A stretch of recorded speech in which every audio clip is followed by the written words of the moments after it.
জয় নিতাই, জয় শ্রী রাধেশ্যাম। আজ আমরা শ্রবণ করব শিবপুরাণ থেকে নন্দিকেশ্বর মহাদেবের কথা। কিভাবে নন্দিকেশ্বর মহাদেব প্রকট হলেন এবং তার মাধ্যমে তিনি এই লীলাটা করেছিলেন। আসুন আমরা শ্রবণ করি। সূতদেব তারপর যখন কথা প্রসঙ্গে বহু শিবলিঙ্গের কথা শুনালেন, তখন ঋষিগণ জিজ্ঞাসা করলেন, মহামতে সূতদেব, বৈশাখ শুক্লা সপ্তমীর দিন গঙ্গা নর্মদা নদীতে কি করে এলো? দেবী গঙ্গা নর্মদা নদীতে কেন আসেন বৈশাখ মাসে সপ্তমীর দিন? তা বিশেষভাবে বর্ণনা করুন। সেখানে মহাদেবের নাম নন্দিকেশ্বর হলো কিভাবে?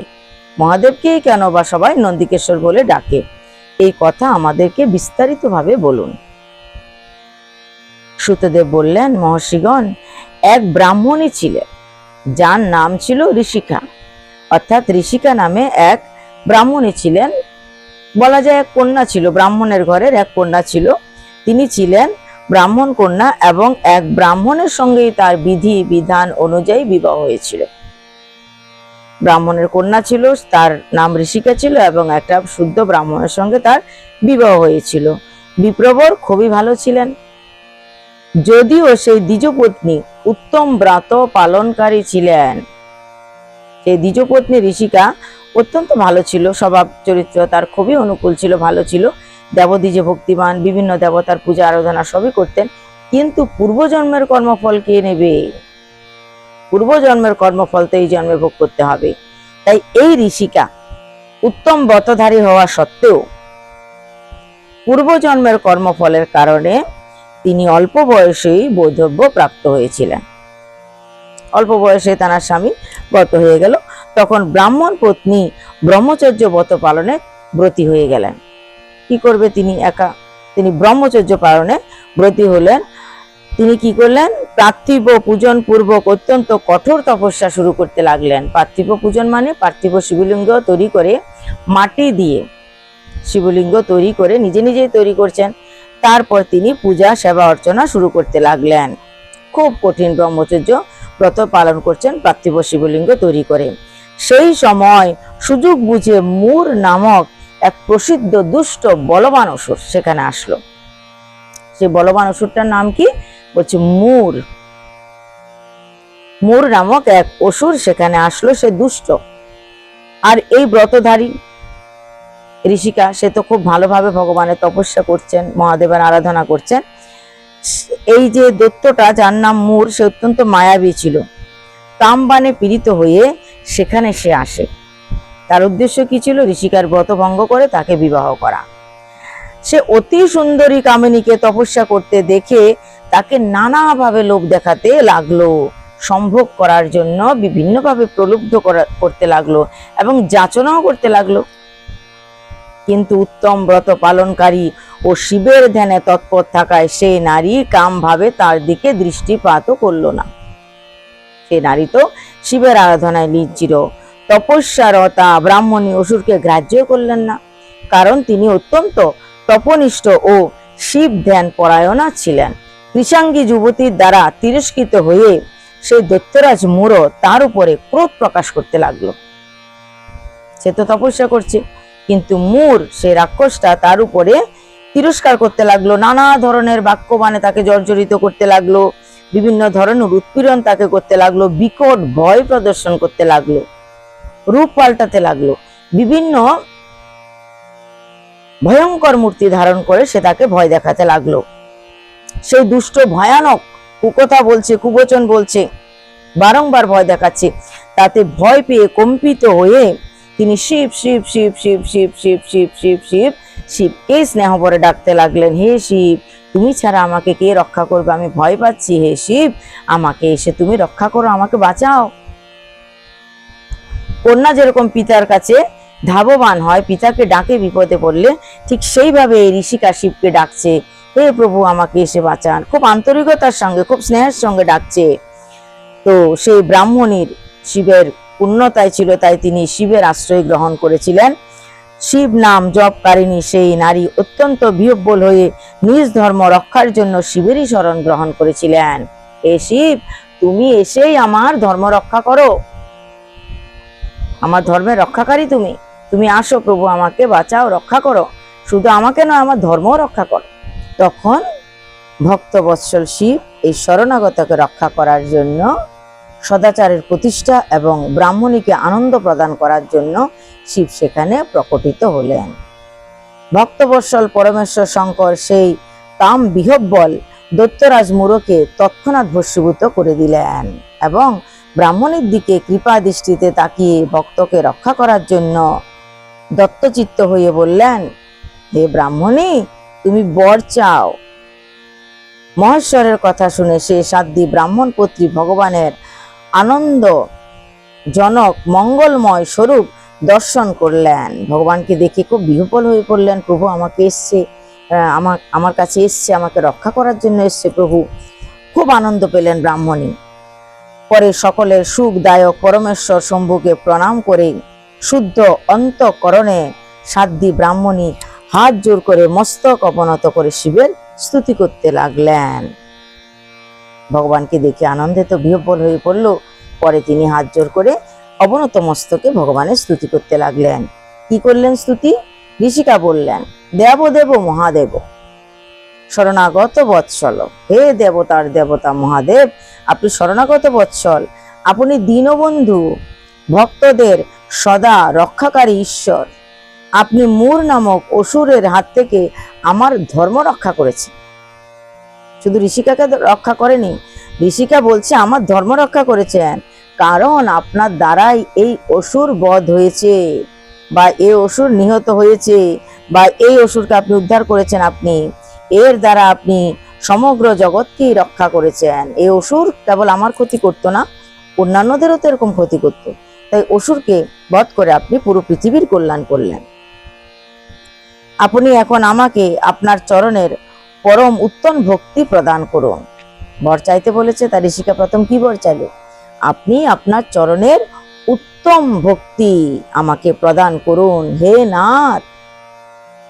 এই বর আমার কাম্য, আমি আপনার ভক্তি ছাড়া কিছু চাই না, এটাই আমার কাম্য। এর বেশি আর কি হতে পারে? আপনার শ্রীচরণে আমার রতিমতি প্রেম থাকবে, ভক্তি থাকবে, এই তো আমার পাওয়া চাওয়া। হে প্রভু, হে প্রভু, হে মহেশ্বর, আমার আরেকটা প্রার্থনা আছে, আপনি আমার প্রার্থনাটা শ্রবণ করুন।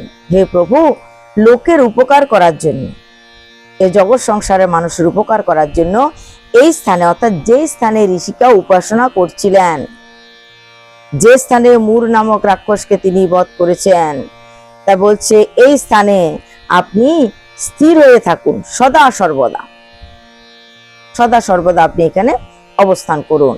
মহাদেব বললেন, ঋষিকে, তুমি সদাচারী এবং বিশেষত আমার পরম ভক্ত, তাই আমি তোমার সমস্ত কথা রাখব। তুমি আমার পরম ভক্ত সরলা, কাজে আমি তোমার যত যত বর তুমি প্রার্থনা করবে বা যা তুমি চাইবে, আমি তোমার চাহিদা পূরণ করব, তোমাকে সেই সেই বস্তু আমি অবশ্যই প্রদান করব। ব্রাহ্মণগণ, এর মধ্যে ভগবান শিব এখানে আবির্ভূত হয়েছেন জেনে ব্রহ্মদেব সেখানে এসে উপস্থিত হলেন। ব্রহ্মা শিব এখানে আছেন জেনে ভগবান বিষ্ণু সেখানে এসে উপস্থিত হলেন। আর সঙ্গে সঙ্গে ইন্দ্রিয়াদি বিভিন্ন যে দেবতারা আছেন, অগ্নিদেব, বরুণদেব, যম দেবতা, বিভিন্ন যে দেবতারা আছে, সবাই এসে এখানে উপস্থিত হয়ে স্তুতি করতে লাগলেন, প্রেম ভরে ভগবানের স্তুতি করতে লাগলেন। সকলেই ভক্তি ভরে শিবের আরাধনা করছেন। অতঃপর শুদ্ধ হৃদয়ে হাত জোর করে মাথা নত করে তারা সবাই স্তুতি করতে লাগলেন। সেই সময় সাধ্বী দেবনদী গঙ্গা ঋষিকাকে তার ভাগ্যের প্রশংসা করে প্রসন্ন চিত্তে বললেন, অন্যান্য দেবদেবীরা যেরকম এসছে, দেবতারা দেবীরা যেরকম আসছে, সেরকম সেখানে উপস্থিত কে হলেন? ভগবতী গঙ্গা, গঙ্গা দেবী, তিনি এসে উপস্থিত হলেন। গঙ্গা দেবী ঋষিকাকে বললেন, তোমার ভাগ্যের কোনো সীমা নেই, সত্যি তুমি খুব ভাগ্যবতী, ভাগ্যের সীমা নেই তোমার, তুমি ভাগ্যবতী রমণী, তাই আমি তোমার প্রতি প্রসন্ন হয়েছি। গঙ্গা বললেন, ঋষিকে, বৈশাখ মাসের একদিন আমাকে এখানে থাকার জন্য তোমাকে কথা দিতে হবে। হে ঋষিকে, তোমার অনুমতি ছাড়া এখানে থাকতে পারবো না, তাই বৈশাখ মাসের যে কোনো একদিন আমাকে থাকার অনুমতি দাও, সেই দিন আমিও এই তীর্থে বাস করতে চাই। ঋষিকে, তুমি কৃপা করো, আমিও এই তীর্থে একদিন বসবাস করব। সেই তিথিটা কোন দিন ছিল? সপ্তমীর দিন। সুত বলিলেন, মহর্ষিগণ, গঙ্গার কথা শুনে উত্তম ব্রত পালনকারী সতীসাধ্যী ঋষিকা লোক হিতার্থে প্রসন্ন চিত্তে বলতে লাগলেন, ঠিক আছে, তাই হোক, আপনিও এখানে এসে বসবাস করুন। তো সেই দিনটা বা সেই তিথিটাই ছিল সপ্তমী তিথি, বৈশাখ মাসের। ভগবান শিব ঋষিকাকে আনন্দ প্রদান করার জন্য অত্যন্ত প্রসন্ন হয়ে সেই পার্থিব লিঙ্গে পূর্ণ অংশে বিলীন হয়ে গেলেন। ঋষিকা মাটি দিয়ে যে পার্থিব শিবলিঙ্গ তৈরি করে পূজা করছিলেন এতদিন ধরে, ভগবান শিবশঙ্কর করুণা পরবশ হয়ে সেই মাটির পার্থিব শিবলিঙ্গের ভিতরে প্রবেশ করে গেলেন।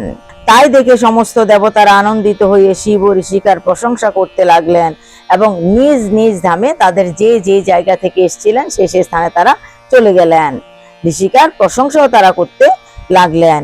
সেই দিন থেকে নর্মদার ওই তীর্থ উত্তম ও পবিত্র হয়ে উঠল। নর্মদা নদীর তীরের ওই তীর্থস্থানটা সেই দিন থেকে অত্যন্ত উত্তম স্থানে পরিণত হলো এবং সম্পূর্ণ পাপ বিনাশকারী শিব সেখানে নন্দিকেশ নামে বিখ্যাত হলেন। শিব ঠাকুরের সেখানে কি নাম হলো? ওই যে তিনি বিশেষভাবে সেই পার্থিব শিবলিঙ্গের ভিতরে প্রবেশ করেছিলেন, সেই শিবলিঙ্গটার নাম হলো নন্দিকেশ্বর বা নন্দিকেশ। নন্দিকেশ নামে সেটা পরিচিত হলো। প্রতি বছর বৈশাখ মাসের সপ্তমী তিথিতে দেবী গঙ্গা এখানে আসেন বলে নিজের পাপ প্রক্ষালন করার জন্য। প্রত্যেক দিন হাজার হাজার লক্ষ লক্ষ কোটি কোটি লোক গঙ্গায় স্নান করতে যায়। কেন? পাপ ধোবে বলে। আর গঙ্গা দেবী মাঝে মাঝে কোনো পুণ্য তীর্থক্ষেত্রে যায় নিজের শরীরে যে পাপ সেটা ধুয়ে আসার জন্য। তাই পৃথিবীর প্রত্যেকটা মানুষ পাপ ধোয়ার জন্য যেরকম গঙ্গায় যান, গঙ্গা দেবীও ঠিক সেই রকম ভাবে ওই বৈশাখ মাসের সপ্তমী তিথিতে নিজ পাপ প্রক্ষালন করার জন্য গমন করেন এই নন্দিকেশ্বরে বা নন্দিকেশে। কোথায়? নর্মদা নদীতে। তো সেখানে গিয়ে তিনি তার পাপ ধুয়ে আসেন, নিজের পাপ প্রক্ষালন করার জন্য সেখানে তিনি যান। যা তিনি মানুষের স্নান থেকে গ্রহণ করে থাকেন। এই যে লক্ষ লক্ষ লোক স্নান করতে যায়, সেই মানুষের স্নান থেকে তিনি যে পাপ গ্রহণ করেন সেটা আবার ধুয়ে আসার জন্য যান। এটা ছিল নন্দিকেশ মহাদেবের কথা। নন্দিকেশ মহাদেব কি করে প্রকট হলেন, ঋষিকা কি করে পূজা করলো, কিভাবে মূর রাক্ষস তাকে মারতে আসলো এবং ভগবান তাকে উদ্ধার করে দিলেন আর ঋষিকাকেও তার বর প্রদান করলেন। ঋষিকা আর যা চেয়েছিল সেটাও তিনি দিলেন। ধীরে ধীরে আমরা ভগবান শিব শঙ্করের বিভিন্ন যে জ্যোতির্লিঙ্গ আছে, পার্থিব লিঙ্গ আছে, সেই সমস্ত কথা শ্রবণ করব। তো কালকে আমরা কি শ্রবণ করব সেটা আপনাদের বলে দিই আজকেই। কালকে আগামীকাল আমরা আপনাদের শ্রবণ করাবো প্রথম জ্যোতির্লিঙ্গ সোমনাথের আবির্ভাব কথা ও তার মহিমা। সোমনাথ সবাই জানেন, সোমনাথের কথা বা সোমনাথ নামের যে জ্যোতির্লিঙ্গ আছে সেই জ্যোতির্লিঙ্গের কথা। এটা হচ্ছে প্রথম জ্যোতির্লিঙ্গ। তা আমরা প্রথম জ্যোতির্লিঙ্গ সোমনাথের আবির্ভাব কথা শ্রবণ করব, কিন্তু আজকে নয়, আগামীকাল। তাই আপনাদের কাছে প্রার্থনা, যদি ভালো লাগে এই শ্রাবণ মাসের শিব কথা, শ্রাবণ মাসের শিব কথা শ্রবণ করার গুরুত্বই আলাদা। অনেক পুণ্যফল প্রদান করে শ্রাবণ মাসের এই শিব কথা, শিবের গাথা, শিবের চরিত্র এবং জ্যোতির্লিঙ্গের কথা অথবা পার্থিব শিবলিঙ্গের কথা আমরা তো শ্রবণ করবো একে একে সবকিছু। আর কে শোনাচ্ছে? পিপললাদ শোনাচ্ছে লোহিতাংশকে। তো এই ধারায় আমরা অগ্রসর হচ্ছি। একদম শেষে গিয়ে আমরা জানবো যে লোহিতাংশের কিভাবে উদ্ধার হলো, শিবশঙ্কর কিভাবে লোহিতাংশকে উদ্ধার করেছিলেন, সেটাও আমরা পরবর্তীতে জানবো। তার আগে এবার হলো জ্যোতির্লিঙ্গের কথা আর এই যে বিভিন্ন সময়ের পার্থিব শিবলিঙ্গের কথা আমরা শ্রবণ করব। তাই যদি ভালো লাগে শিব কথা, অবশ্যই সাবস্ক্রাইব করুন, একটু লাইক দিন, কমেন্টস করুন আর আমাদের আশীর্বাদ করুন যেন আরো ভালো ভালো কথা, এই শিবের কথা, মহাদেবের কথা অথবা আমাদের শিব পুরাণের কথা আপনাদেরকে আরো বেশি বেশি করে শ্রাবণ মাসে শ্রবণ করাতে পারি। আজ এই পর্যন্তই। জয় নিতাই, জয় শ্রী রাধেশ্যাম। সবাই ভালো থাকুন, আনন্দে থাকুন, হরিভজন করুন।